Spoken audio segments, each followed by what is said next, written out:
Quer conversar sobre história, direito, magistério, pesquisa, subúrbio, tudo junto e misturado e não necessariamente nessa ordem? Então segue a gente aqui, continua assistindo esse vídeo. Eu sou Raquel Lima, professora, historiadora, e hoje vou falar de um caso que ficou muito conhecido, muito famoso no início do século XX, mas que ainda é bem lembrado pelas pesquisas acadêmicas e literárias. Você já ouviu falar da tragédia de Piedade? Não sei se você vai lembrar, obviamente, porque isso foi em 1909, mas provavelmente já ouviu falar de Euclides da Cunha, o escritor de Os Sertões. Então, Euclides da Cunha foi mandado para observar a Batalha de Canudos, né? O governo de Prudente de Moraes enviou várias tropas, foram 3 movimentos do exército militares para combater o movimento de Canudos, que foi interpretado pela República como um movimento monarquista. E o Euclides foi uma fonte ali histórica.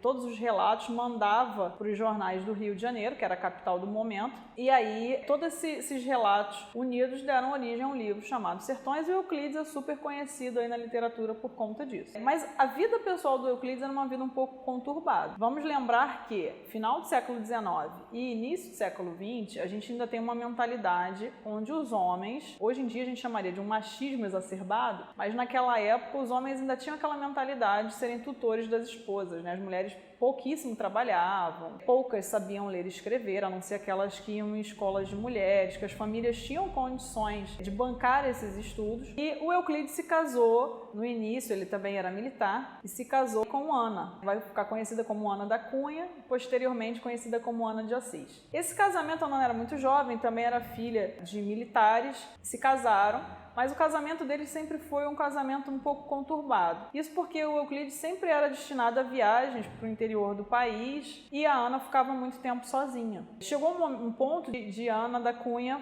falar que passava necessidades reais, né? Tendo filhos do Euclides, já tinham filhos na época, e passava fome, inclusive. Parece que também não tinha um apoio muito grande da sua família.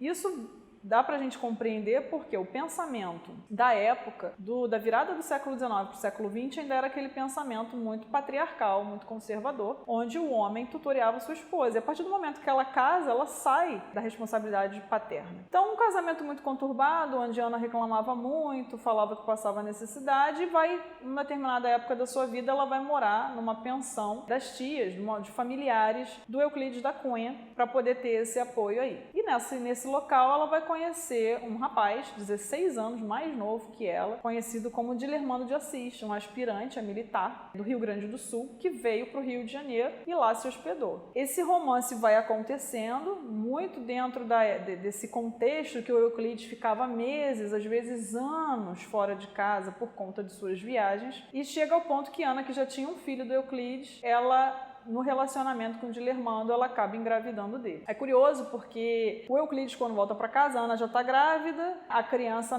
não nasce de 9 meses, nasce de 7, tinham vários indícios do caso de Ana com outro homem. As fontes dizem que a Ana sempre pedia separação, mas a gente está falando de uma época onde o patriarcado é muito forte ainda, e o Euclides recusava essa separação, né? Recusava se separar de Ana. E a coisa ficou mais drástica quando a criança nasceu, porque essa criança nasceu loura, de olhos claros, assim como Dilermando, e não com as características físicas do Euclides. Então, assim, ela não tinha nada a ver nem com a Ana, nem com o Euclides. Caracterizava muito essa traição, fora as fofocas da família do Euclides, que eram, né, as tias lá, donas da pensão, que acabavam falando, mas ele queria manter esse relacionamento. Chega ao ponto que um dia a Ana, ela fala para o Euclides da Cunha, ela sai com o filho, né, os filhos, e ela diz que vai procurar um novo local para eles morarem, uma nova casa, e ela não retorna mais. Ela pede, né, abrigo ao amante, que era o Dilermando, que morava em Piedade, subúrbio carioca. Piedade, nessa época, era um bairro até muito acesso de bondes, próximo à Cascadura, e o Dilermando morava lá com seu irmão de Norá.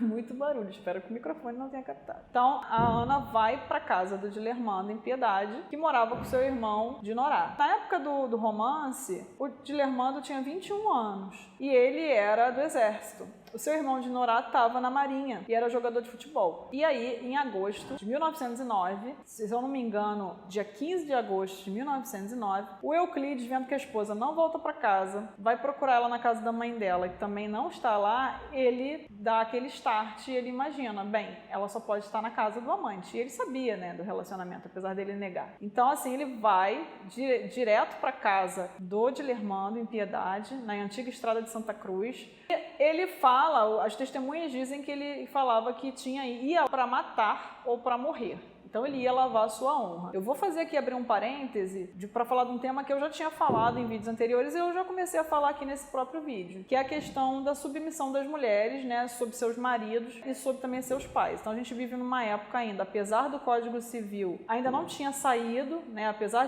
de pedir um Código Civil desde o início do Império, desde 1822, o Código Civil brasileiro ele só sai em 1916, passando a vigorar em 1º de janeiro de 1917. E a questão da família ainda é muito conservadora ali. Não tem mais no direito penal uma proteção ao marido que fosse lavar sua honra em caso de adultério. Vamos lembrar que o Brasil, até 1830, quando saiu o Código Criminal Brasileiro, ele ainda era regido pelo livro 5º das Ordenações Filipinas, e lá havia um artigo que protegia esses homens, né, dava direito a esses homens de lavar sua honra em caso de adultério. Essa prática, esse costume, que estava sob uma lei portuguesa que vigorava no Brasil, ele se mantém no século XIX, mesmo com o Código Criminal lançado no Império, isso se mantém. E no século XX, mesmo com o Código Penal de 1890, a prática também se mantém.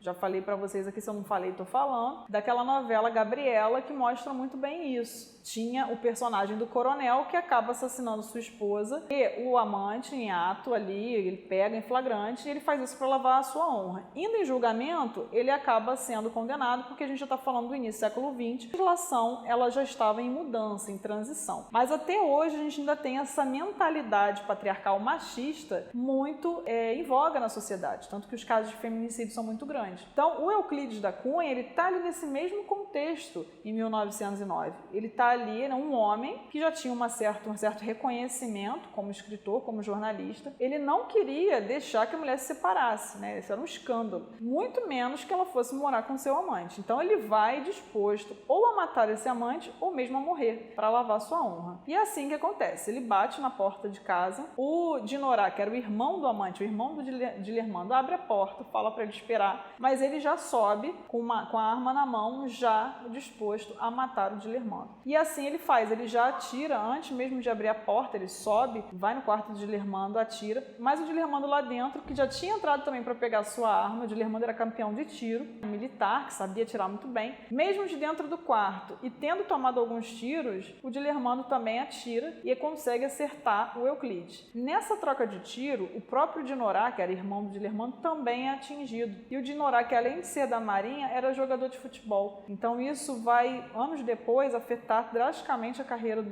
Dinorah, inclusive piorar muito a situação de saúde dele, ele acaba morrendo por consequências dos tiros que ele pega. O Dilermando toma cerca de 5 tiros, mas mesmo assim não falece, mas como ele era campeão de tiro, ele acaba acertando o Euclides em pontos mais estratégicos, uma perfuração no pulmão, e o Euclides cai no quintal de casa, tenta fugir e acaba morrendo ali no quintal, com algumas testemunhas locais vendo e inclusive falando isso no processo. Agora, olha que coisa interessante. Vou fazer um paralelo aí com a legislação que a gente tem e esse costume. A legislação já tinha mudado, o costume permanecia, né? É um ato passional, uma tentativa de feminicídio. Eu nem digo de feminicídio porque nem sei se ele teve, a gente não sabe se ele teve realmente esse pensamento de matar também a Ana, né? Que se casa com Dilermando e vira Ana de Assis, fica assim conhecida. Mas ele vai ali realmente para lavar sua honra com o amante, né? Matando esse amante para tentar lavar sua honra. Se a gente voltar na antiguidade e pegar, por exemplo, o Código de Hammurabi, que é um dos códigos mais conhecidos da Mesopotâmia, cerca de 1600 a.C., no Código de Hammurabi dizia que quando o marido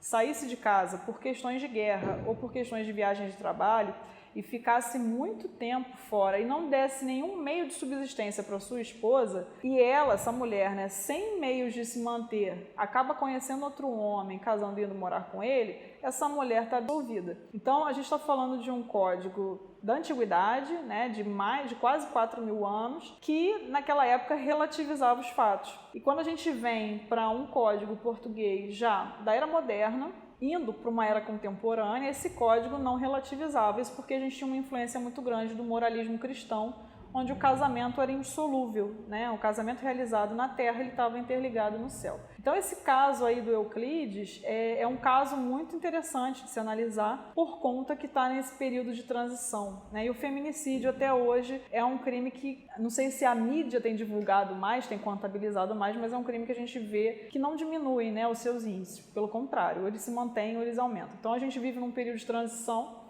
onde mesmo com apoio jurídico, com legislações, a gente ainda tem essa manutenção de um pensamento que ficou recorrente no Brasil desde o início da colonização. Voltando agora especificamente para o caso, quem tiver interesse em ler esse processo, abriu-se um processo judicial, né, uma investigação policial e depois um processo, ele está digitalizado, disponível no site do Museu da Justiça, mas o que é interessante é que o Dilermando passou por 2 júris populares e foi absolvido, justamente por se entender, por esse júri popular já ter uma legislação, né, própria da época e entender que ele se defendeu. A própria perícia percebeu isso, né, os tiros como foram dados, vindos de cima para baixo, tiros na localidade, viu que realmente ele se defendeu. O Euclides, inclusive, as testemunhas falaram que ele tinha dito que tinha ido ali para matar ou morrer. Então ele foi absolvido e viveu com a Ana, mas esse casamento foi extremamente conturbado. Anos depois, o filho mais velho do Euclides com Ana de Assis, ele, que também se chamava Euclides, ele vai vingar a morte do pai. E ele arquiteta uma forma de assassinar o Dilermando num dia que o Dilermando tinha que ir num cartório, enfim, algum departamento assim jurídico, e ele atira por trás. E mesmo assim o Dilermando consegue fugir e assassinar o Euclides, né, o filho mais velho da Ana, com o Euclides da Cunha, escritor. Então é um relacionamento que passou por várias tragédias, eles tiveram vários filhos e tempos depois eles se separaram, porque ele arrumou também outra esposa e acabou traindo Ana de Assis e se separando. Então foi uma época assim bem conturbada. Inclusive dizem que quando ele morre, ele, perto de morrer, ele teve algumas variações, né, assim,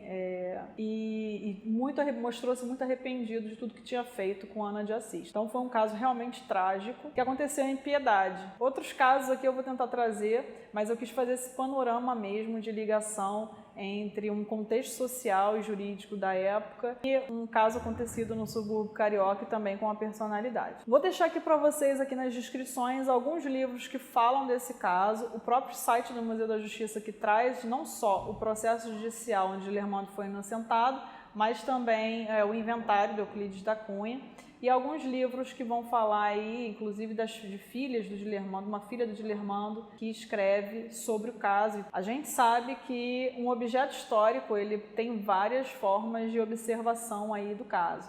Então, foi um caso estudado por várias pessoas, né, por alguns pesquisadores, inclusive da área jurídica, e pelos próprios descendentes aí do Dilermando, mostrando suas várias faces, e fica a cargo de vocês a interpretação. Então hoje a gente viu esse caso específico, um caso que hoje em dia a gente falaria uma tentativa de talvez de feminicídio ou um crime passional, acontecido em Piedade. E se você gostou, continua compartilhando os vídeos aqui do canal, continua curtindo a gente, ativa o sininho, toda quarta-feira às 10 horas está tendo vídeo novo. E mande para os amigos, comente, dê sugestões também aqui no comentário, que a gente faz essa troca de diálogo aí muito legal. Então fica aqui o agradecimento ao meu produtor Enéas Lima, que faz a magia toda acontecer, também edita todos os vídeos. A Biblioteca Parque Estadual aqui do Rio, que é onde a gente está gravando e dá esse apoio, esse suporte pra gente. E a Secretaria de Cultura e Economia Criativa do Estado do Rio. Continue nos acompanhando e até o próximo vídeo.